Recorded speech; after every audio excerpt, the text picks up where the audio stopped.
Waste Bengal Kolkata. Video को like करें, channel को सब्सक्राइब करें, ज़्यादा से ज़्यादा शेयर।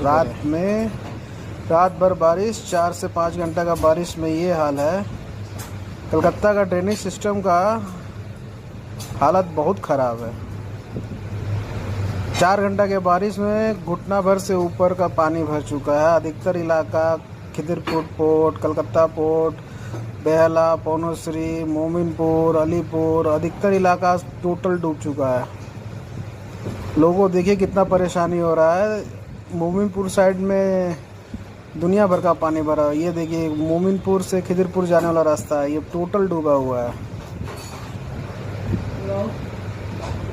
सब ड्रेन सिस्टम खराब है यहाँ का। देखिए क्या अवस्था है। वीडियो को लाइक करें, चैनल को सब्सक्राइब करें।